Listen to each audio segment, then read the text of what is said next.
Let's stay with ANC matters. The party's head of economic transformation, Mmamoloko Kubayi, has received 241 branch nominations for the position of ANC Deputy President. She is one of the few women contesting the all-powerful top 6 positions in the ANC, and she joins us now in studio. Minister, thank you for making time. How are you? Thank you. Good afternoon, Clement. Watching what's happening in the Free State, are you surprised at all that you've got a province, that is now doing parallel conferences, even when the court has been clear on what the line of march is? Yeah, it's unfortunate. I wouldn't want to comment much because you'd have to have your facts. The deployees in the province would have to give a report to the NEC, together with the SGO, Clement, what is happening. But the fact that in the public domain now we are seen as an organization more divided in a municipality that we couldn't even win outright, it's really concerning. Where the service delivery challenges, just on my portfolio, there are huge issues in Mangaung for human settlements, and one would have hoped that the stability of leadership will bring in even stability in the metro to be able to focus the leadership there on issues that matters, which are focused on service delivery and serving the people of Mangaung. Yeah. So it is worrying what one is seeing, but we hope we'll get a report as NEC later to say what has happened and what led to the situation that we are seeing. Yeah. Let's talk about your nominations. 241 branches out of the 3,500 audited are saying, we want you to be the Deputy President of the ANC. How do you feel? Look, I think for me it's welcomed, it's overwhelming as well. You'd understand this was against all odds. We went out to raise, or those who approached me to say, raise your hand if you get nominated, please accept. It was also on the background that, if you remember, with the history of the ANC, no one would have contested without any endorsement of any provincial structure, without any endorsement of a league. But still, these branches were able to say within their own provinces, this is our voice. And I think we must support that. It shows a developing organization. It shows that it's no longer a top-down position, but structures and movement and branches of the ANC are starting to have a voice and saying, if we do think that there is an individual that we can be able to support, we'll support against that. So I continue to say I really appreciate those branches. I'm humbled and truly grateful, and I thank them for what they have done. Are you worried at all that you didn't make it to the top 3? I think when I was looking at the list, you're coming, 7th. There are other deputy presidential contenders who got more branch nominations. And what does it mean going forward? Are you pushing ahead, or at some point are you going to withdraw? Look, currently the team has been engaging various structures. Remember, I didn't decide to say I want to stand. They actually decided that they want to stand. They do believe that there's quite a lot of engagements. For example, when I talked to comrades in the Eastern Cape, because one of the intriguing thing for me was when I saw that in Eastern Cape it says I received 0 branch nomination. For example. So it was an issue to understand from the comrades there on the ground what could have happened. So the structures, engagement, there are those that continue. I've received quite a number of calls of individuals or different campaigns to say, can we talk? So the conversation continues, Clement. We'll give a final determination once we have done a full assessment across. Going on the floor, it's not something that one must take for granted. You need numbers. On the floor, you need 25% of nomination that you must receive. And equally, even those that sometimes somebody says, no, but you should have received more. I say to them, look, you've got to have evidence that is proven. If you want to say there is number that I should have been nominated here, it's not appearing. When you go there, you must at least have proof of that. And some people who were in that branch may be willing to do even affidavits to say we nominated, it didn't come. But it's not the route I want to take, because it's something that, for example, in the organization, the nomination says have closed is an indicator for that. If there is enough support, then you can still, the door is not closed, so you should also opt for another one. But it's got to be something that you take consciously to say, this is what I'm going to do, these are the numbers. You would have verified the delegates per province to say, do I have enough numbers from provinces in terms of delegates to be able to put up that fight of 25% on the floor. So, Lindiwe Sisulu's campaign and David Mabuza's campaign have lodged disputes with the Electoral Committee. Is that something your campaign is willing to do? I'm not suggesting that you are saying that you've been robbed of some votes, but if you're saying in the Eastern Cape, for instance, people are like, this is a bit surprising. Don't you want that verified with the Electoral Committee? I think the environment is contaminated. For me to even consider that. I said to the team, initially they thought they could. I don't think so. Because I don't see what value it would add in that context. It's something that I don't think, obviously it's not my final decision. The comrades could, in terms of their own individual branches in their own regions, can do, but I wouldn't encourage from where I'm sitting. Yeah. So when you say a final decision will be taken later, are you saying that after you have assessed the branch nominations and you have fully assessed the numbers, you'll decide whether or not you're still going to stand for deputy president? Look, the guys who are running the campaign want us to continue. They're saying we do have the numbers in terms of contesting. And my view is that, yes, if they do believe that, let's consolidate the numbers. But it's not going there blindly. I think that's what I'm saying. Going there, it's on the basis of numbers. Should we muscle the numbers enough on the floor? And that's what I've said to the campaign team to say, guys, for me, I'm still here. I don't think I've moved from where you've left me. And as part of the team, we agree this is the work, but you've got to push and you've got to pull the numbers. Yeah. Are you having conversations with other campaigns? I spoke to Mmamoloko Kubayi on Friday, who's one of the campaign managers for President Cyril Ramaphosa, and he says nominations are nominations. The hard work actually starts now with its horse trading, its intense negotiations. Are you speaking to campaigns like Cyril Ramaphosa's to say, hey, we can be of value if you add us there, and you talk to other people that have voted for you? Is that a discussion? Yes, definitely. After the close of or the announcement of nomination, received quite a number of requests of engagements, which I've been part of, and some of them are part of my team. So yeah, the engagements continues. So I've been called across to conversations on the table. And who's tickling your fancy? Is it the Cyril Ramaphosa campaign? Is it the Zweli Mkhize campaign? Look, there are quite a number of principles that we've put on the table. And one, that are non-negotiables. Yeah. The renewal of the ANC and preserving of the ANC in terms of integrity. It's one that is non-negotiable. The gender representation of the top 6, you know that I've been vocal about that. Top 6 must have 3 women, non-negotiable. Those that I would support is those that would come with this lineup of 3 women in the top 6. Whether nominations are closed, they must still bring the women on the floor, and we support. Yeah. I think it's something that it's now or never.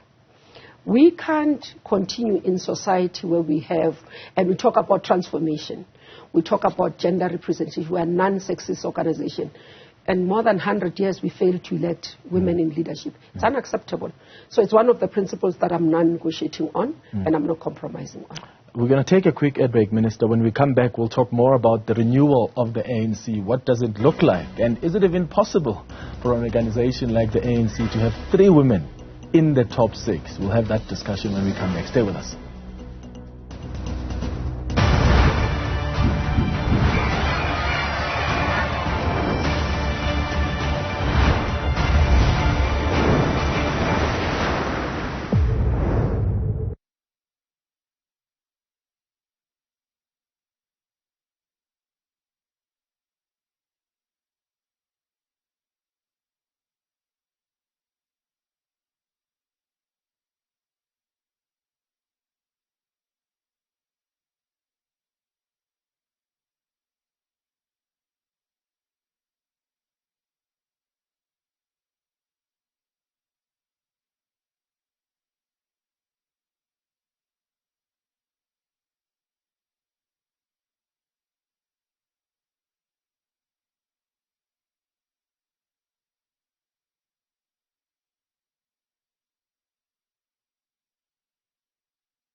Welcome back. We're in conversation with Mmamoloko Kubayi, who is the ANC's head of economic transformation.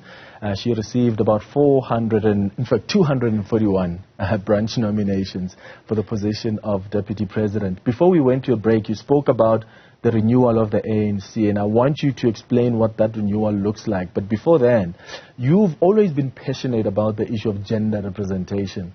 And a month or two ago, when you and I had a conversation about gender representation, you said 50% of women. I said to you, that's quite ambitious for an organization like the ANC. Do you still really believe the ANC can have 3 women? I mean, look at what the branches have said through these nominations. What does that tell us about their thinking of women and their capability to lead in the organization? Look, I still believe it's possible. It's not as you hear. Comrades who are in leading various caucuses are conversing. And our message is very clear to all caucuses. It's unacceptable what we are seeing, because it's led by caucuses. It's led by those who are running the campaigns. Look, part of the problem we have, and this is what I vocally said some time ago, I think 2-3 weeks ago, is that the rules are set by men. And the mistake we make as women who are in this race, for example, is to play by those rules. They are not set for us as women to win. For example, somebody would see women going out, speaking out to say, I'm campaigning. And they say, no, this is indicating. But the reality is that they are 2 kilometers behind the men in contesting. Now, if you do not open up and understand that they are coming from a more disadvantaged position in terms of within the organization, its receptiveness of women, and make sure that the environment and the platform is conducive for them to contest, then it's a problem. So to have these numbers that we have, for example, with the campaign team, we had to do what is unconventional, for example, sometimes, which some of the comrades in the organization saw it as taboo. But the reality is that you are fighting a system that has created the rules, that has put the rules in place, that the rules are more defined for you not to. Now, part of going to the conference will be for us women leaders, and for all of us within the organization, because I do believe there are quite a number of comrades who are males who do believe that this is not acceptable. To say, how do we ensure that we change the rules? How do we ensure and that we make sure that this, and one of them is to call between the caucuses. Obviously, there's going to be caucuses, there's lineups, whether that is aligned to Comrade Zweli, whether it's that is aligned to Comrade President Ramaphosa, all of them must bring us women. They must be prepared to support women. Have you not failed as the ANC, though, to change this system that you say is designed against women in the ANC? Because if you're not deliberate about transformation, about gender parity, it's never going to happen. You can't just give it to the ANC branches and say, they decide. It's the branches who say it. As the ANC, why don't you make it a rule that branches must nominate at least 3 women when they bring their nominations for top 6? Look, I do accept that. And one of the things I was having a conversation with some of the comrades, I said, an oversight we made was not to make a constitutional amendment of 50% on the top 6. Because some argued that a top 6 is not a structure. It's not correct. The fact that top 6 sits and takes decision. I sit in the NEC. Most of the time we take decisions to say, okay, let the top 6 finish this matter up. So it's a structure that is taking decisions. When we vote for them, for example, we don't vote for PwC in the conference, we vote for top 6. Therefore, it tells you that this is a structure that needs to be at least having a quota. We know that, for example, even on delegates, we have to impose it to say, okay, at least 50% of the delegates must be women. We had to take that decision as the NEC to say if branches, for example, dominate men, we're going to do a zebra stripe and make sure that there's a representation of women in the conference. Now, that's what I'm saying. On the hindsight, I feel that as women or within the organization, we should have insisted that when we do the constitutional amendment, that we do that amendment of 50% of the top 6, like we have done with the 50%, as it's a constitution. So it's something that has to be done because it's constitutional requirement. So I do believe that we should have done that. I think many of us believe that the organization has really grown to the level that they understand that society has moved and therefore has to elect women leaders. But the reality The reality is something else. Yeah. But we're hoping that the voices now, because, I mean, even within the structures, when the nominations came out, it was an uproar. I mean, many within the organization couldn't believe it. So we're hoping that in this conversation between now and the 16th, those conversations will become real. And the women will be risen. It doesn't, and I say this, Clement, every time, because sometimes people think that those of us who are nominated or who are contesting, we are saying this for personal interest. I don't care who the woman is in that top 6. At least it must have 50%. Yeah. That is the voice we need in the position where decisions are making. That table of top 6, one women's voice. Yeah, and women must not only be considered for administrative posts. I mean, if you look at the nominations, Phoebe Potgieter, Nomvula Mokonyane, they're getting overwhelming support for that position. Which over years has been for women, by the way. Yeah. Led by women. We've never seen men contesting for that position. And not only that, they're then put together to contest each other as women. Just the two that met the ballot, they're now contesting each other. Nowhere else you find women. It's just, it can't be a men's club. It can't be a boys' club. That we can't accept. Are you disappointed by the ANC Women's League for not nominating you? Look, I don't think they owed me a nomination. The principle was about women. But I do think that Women's League can do better, can do more to advocate for women. Their voice is missing even after the nomination. I would have thought that after the nomination we would have heard the voice of Women's League across the country, reflecting on this domination of no women. The fact that they sat as an entity and elected top 3 women, that is good. But the fact that the nomination comes out and there's no top 3 women in the top 6 and they are silent, that is worrying. Yeah. So the issue of money has been really one issue that the ANC wants to deal with. The Electoral Committee has got guidelines. You know, I know financial records are expected from different campaigns. What have been your experiences throughout the campaign? Do you think money has played a role? I've heard some of the contenders for the top 6 positions saying often when they go to branches say, hey, snikeza matulusu, like give us the tools, which means give us the money. What have you seen during the campaign? Look, there are 2 things I would like to reflect. We obviously had to submit ours as well in terms of disclosure. One, it's the lack of belief in women leaders for support, financial support. When you approach people to say, because for example, if you are to have a team that campaigns, they'll have to travel, they'll have to do this. And many people, business people, don't believe in women leaders. They're not. But also the issue of the financial disclosures made them uncomfortable. But the issue that they might be seen by those that they deem powerful to be supporting you. Then they withdraw. You can have conversations, and then people would express to say, no, we support you. But, you know, I don't want to be associated with you. Maybe later I can be dealt with and not, get support, or people might not even take my calls. So it's those experiences. Then you come from the side of branches. People will tell you that, for example, our branch is vast. If we are to meet and have a quorum, we support you, then support us with transport money. If you don't have it, you don't have it. Then whoever that has money then supports them, and then the vote sways to that direction. So that has been the experience. People have been asking questions around Pejani Chauke. Are you surprised that he got more nominations for the position? I think I still want to stick to what I said, Clement, previously. I don't want to be seen decampaigning any candidate. The Electoral Commission is there to verify if a comrade qualifies or not. The Integrity Commission is there to verify if a person meets the standards or not. I don't think I'm suitable to be able to reflect on individuals. There are comrades like me. Others might have views about me. And I think in running a clean campaign that I've always believed in is for me to focus on what I'm determined to do. Yeah, and that's fair. And I think that's fair. And Pejani, by the way, I mean, has a political pedigree.